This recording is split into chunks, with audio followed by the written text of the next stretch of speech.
Hey, this is Jim Marty here. And Larry Mishkin. And we're here today. Hey, Larry, how you doing?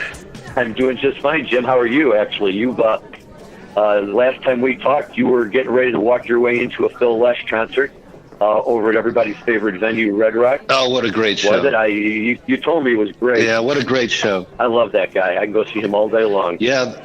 All day long. I've never been disappointed with a Phil Lesh show. And at 79 years old, he just played great. He just filled Red Rocks with his bass guitar. The set list was great, a great Jack Straw.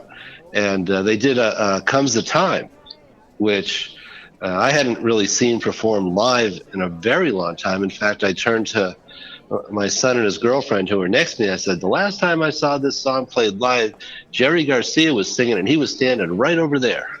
Right, that's right. Yep. I saw Jerry do it a couple of times, too. In fact, I was at the Greek Theater in '85 when they broke it out, and it just, brought the house down. It's a great tune, and listen, who better to cover it than Phil Lesh, right? Yeah, what a great guy. He came out and played with the warm-up band. He did 2 90-minute sets and a Terrapin Station encore at 79 years old. And that's really what's amazing. Think about this, right?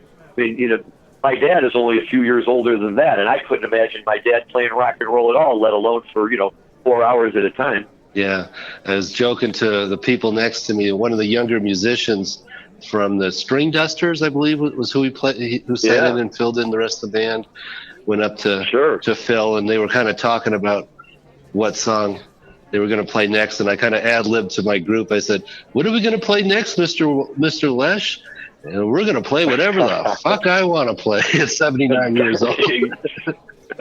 That's right. So anyway, exactly right. We should talk about some cannabis stuff and what's been happening in the last week. We've had major developments. We had the license applications came out in Missouri.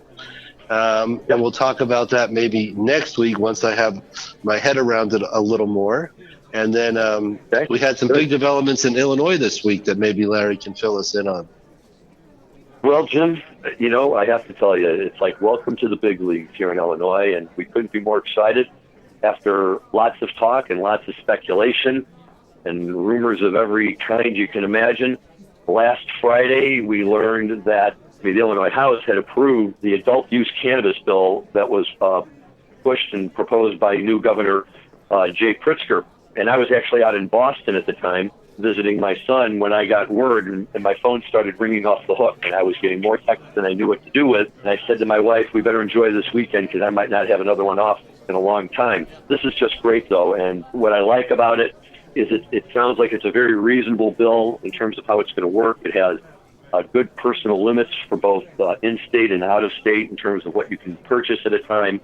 And most importantly, Jim, it's something that you and I talked about previously, is it's got a wonderful social equity component to it that will hopefully get very much involved people who come from those neighborhoods that were disproportionately affected by the war on drugs. We just could not be more excited about the bill here. Really, the only thing that people are wondering is how the heck do I get one of these licenses? And unfortunately, the news I have to give to everyone is that basically for the first year, you're not going to get one. They're going to allow the medical people to run the show with their current cultivation centers, and every current medical dispensary license holder can apply to make their medical dispensary a medical/adult use dispensary, and they can also get up to one additional license for a separate standalone adult use dispensary. So, whether that'll be enough, I don't know. And in fact, that's the first thing I wanted to ask you, Jim, because one of the big issues here is this question of, can the medical people currently keep up with the demand that's anticipated? And I know Colorado kind of did it a little bit differently, but what happened with the demand in Colorado and the ability to service it when adult use kicked in? Yeah, well, for the most part, the people who had medical marijuana dispensaries saw their sales increase between 50 and 100%.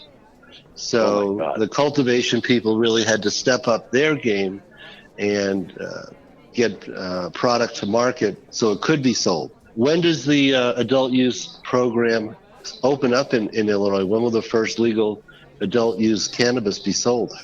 January 1st, just a few months off, we're heading in that direction. So what they're doing is the current medical people, within the first 30 days now that the program has been announced, they can go ahead and they can start submitting their applications to expand their current facility into a double use and for the additional license. And from what I know, from talking to some of those license holders, they've already been at this for a while in anticipation of this happening. It's going to be quite a thing. Illinois' medical program has been, I don't want to say a total failure, but not the financial bonanza that any of the license holders imagined it would be, given the severe restrictions in Illinois on becoming a medical patient and the devastatingly low number of patients, even right now, that are actually available and have the ability to go buy the medical cannabis. And now they're going to go from many of these people barely holding on to what we hope will be, a turnaround in tremendous financial success. Illinois will, as soon as this bill passes, Illinois becomes the second most populous state after California with an adult use program, and Illinois' population is double that of Colorado's. And we've seen the numbers that Colorado has brought in. So I got to tell you, this state desperately needs that kind of revenue. And Pritzker has made it a key component of his budget, anticipated revenue from this new adult use market. Absolutely. Yes, we have, Bridge West has several Illinois clients, and they have really struggled. They had far more production capacity than they had patients on the roll. So that was a huge drag on the Illinois medical marijuana model. So hopefully that will be fixed with this move to adult use.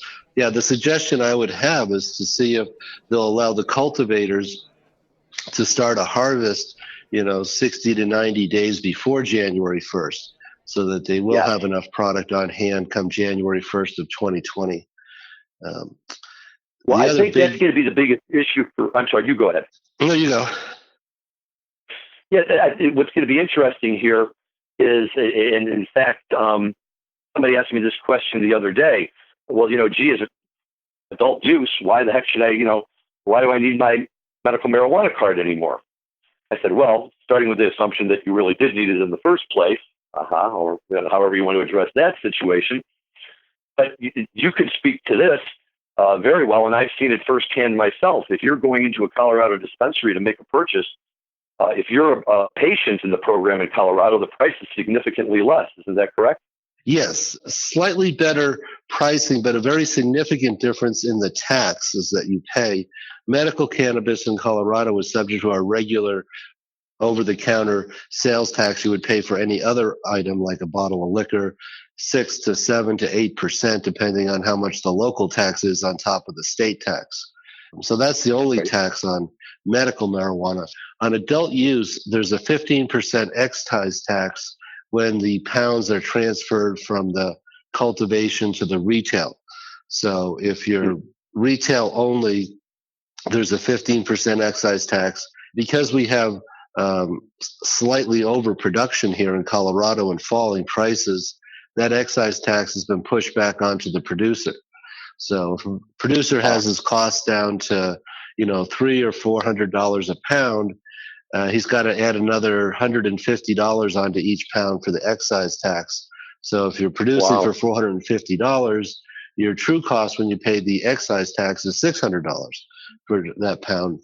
And that's true even if you transfer it internally from your grow to your dispensary on an integrated model. So yeah, my clients in Denver who are selling ounces for $75 because of the competitive nature are also complaining that they basically feel like there's a 40% tax on adult use cannabis. You've got a 15% excise tax, and instead of a 22% sales tax, the sales tax on adult use is 22%. So 22 plus 15 gets you to 37%. And that's what my clients said, we're eating this 40% tax. I was at a dispensary today giving a tour to an out-of-state client, and all the postings on the board were, $25 for an eighth includes sales tax. So the retailers and the cultivators really feel that they have to eat that sales tax to stay competitive in our market of falling prices. The other big wrinkle on as medical goes to adult use is, what is the minimum age to purchase? So in Colorado, Right. you have to be 21 to purchase cannabis, but you can get a medical card and buy cannabis at 18 when you have a medical card. So that's a big Illinois driver. is 21 and 21, but I see where that could be an issue. Yeah. Yeah. Huh. Yeah. Over in Boulder, where the university is, a lot of the students have their medical card because that's the only way they can buy cannabis from age 18 to 21. Legally, that is. Right. That works out just fine. I hate to say it, but it's a far cry from the way we used to get cannabis when we were back in college in the early 1980s. Kind of like night and day situation. Instead of worrying, can I even find somebody who will sell it to me? And I hope it's not dirt from outside. Right? College kids are going in and they're buying the best stuff around. Yeah, my out-of-state client was very impressed and amazed at the variety of strains and all the different products that she could buy. I joked with her. I said, it's kind of like going to Disneyland, isn't it? The first time I walked into a Colorado dispensary in 2014, at some point, I did exactly what I said. I said, it's like I've died and gone to Disneyland. Look at this. This is just unbelievable. Who would ever imagine that you could walk into a store just as an adult, just show them an ID and in you go. And they're not just selling it, but you can see it and it's there and it's, try this, try that. It's really something. And I think it's going to be a big, big hit in Illinois. We're very, very excited about it, both from the financial perspective, which also includes, and I know you guys have a lot of this cannabis tourism. I have to keep telling everybody that although it's a very tempting idea, you're probably not, in fact, you're not going to be able to go to that adult use dispensary and pick up a pre-roll of Cubby Kush and take it out to the bleachers in Wrigley Field. You might have a little bit of a problem if you do that.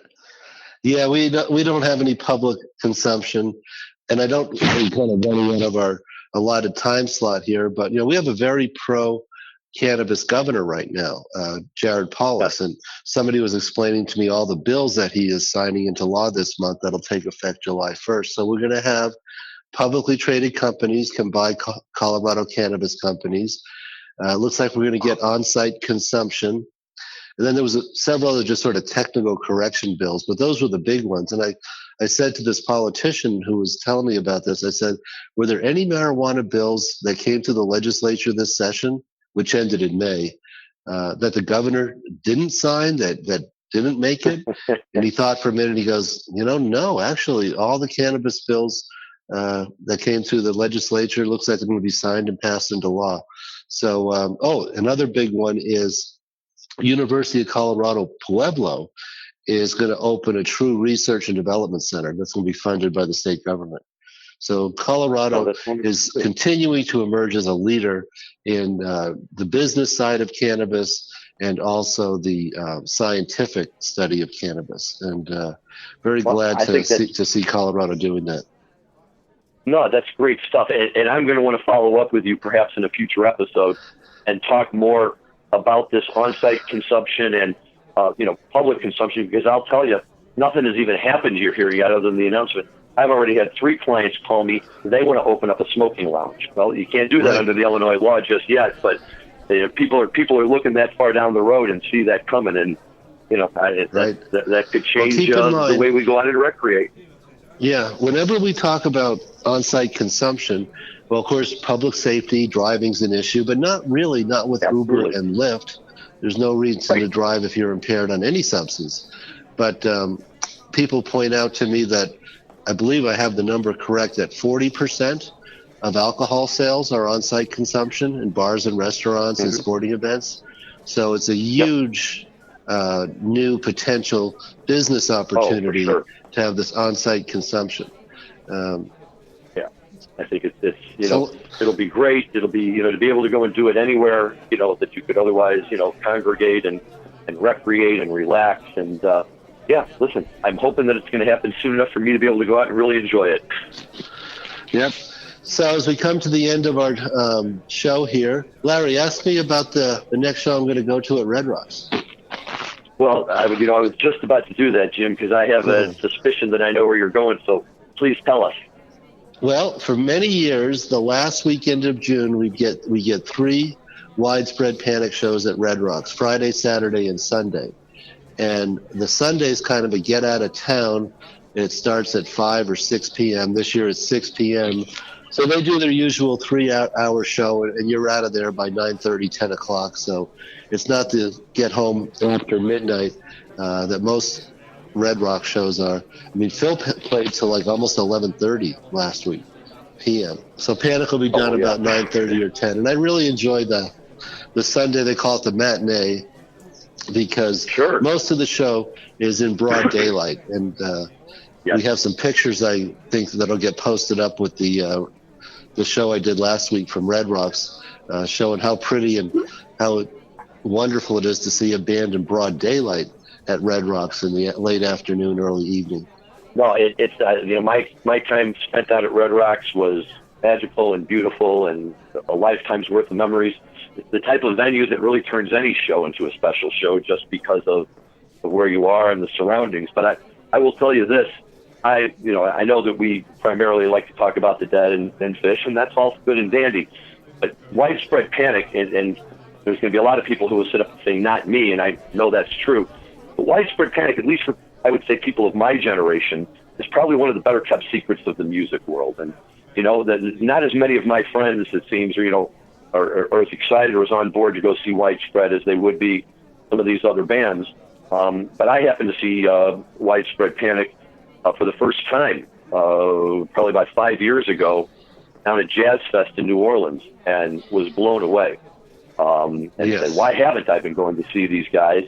And now, it's anytime they come to the Chicago area, I'm definitely on board for as many shows as I can get to. And they've taken the Grateful Dead Fish model and carved out their own niche with it, right? With long, crazy jams and good stuff that you can tell me what you think. But for me, the highlight of a great widespread show are the eclectic covers that they come up with, including the J.J. Cale song "Traveling Light." Yes, which is one of their standards, but it actually is a J.J. Cale song. It's not an original widespread panic song. Yeah, much like the Grateful Dead and Fish, it's very difficult to get widespread panic unless you actually go and see them. As Paige McConnell of Fish recently said, you have to come see us if you want to understand what we do. He said, I can still walk down the street and nobody knows who I am. You have to be in the same room as us to get what we do. It's very true of widespread panic. You just don't get that band until you see them. And I've been fortunate enough. I've done a little newspaper work over the years, and I've got to interview John Bell and David Schools. And David Schools is certainly one of the great bass players in rock and roll today. He's another one that can just fill up Red Rocks with that big 6-string modulus. Yep, David. Well, David Schools himself can almost fill up Red Rocks, but that's a whole other story. Right, he's a big man. He's a big man. He's a big man. But he stands up there, and boy, he just belts it out. And I have to tell you, Jimmy Herring is one of my all-time favorite guitar players. And he's a great one. I can't get enough of that guy. He never sings. Jimmy Herring never sings. I don't know if he does have much of a voice, but and then in 2002. The Grateful Dead, post Jerry, had their first official quote-unquote Terrapin family reunion at Alpine Valley up in Wisconsin. And, they had these 2 all-day events with all sorts of other bands. And then both nights, this new revitalized, whatever they were calling themselves at the time, the Dead reunion, they got up there on the stage and came out and just pranked. And I was going to tell you what song they played, and now I can't even remember. But it was. Okay, I know what I was. Yeah, I know. It was one of those things. But this live music and everything is absolutely wonderful. So anyway, I'm looking forward to seeing Widespread Panic here at the end of this month, and then of course July 5th and 6th will be the 2 Folsom shows at CU Boulder to finish Dead and Company summer tour. I've heard a little bit of it. They're playing pretty good. John Mayer is really playing some blues. They're breaking out some old Pigpen songs, like Hard to Handle. I'm trying to think of some of the other ones they've been doing recently in this current tour. But yeah, John Mayer's really stepping out, and I'll be seeing them 1 week from tonight at Wrigley Field. Here's what I was going to tell you before. We went to that show up in Wisconsin. Jimmy Herring was the lead guitar player for them.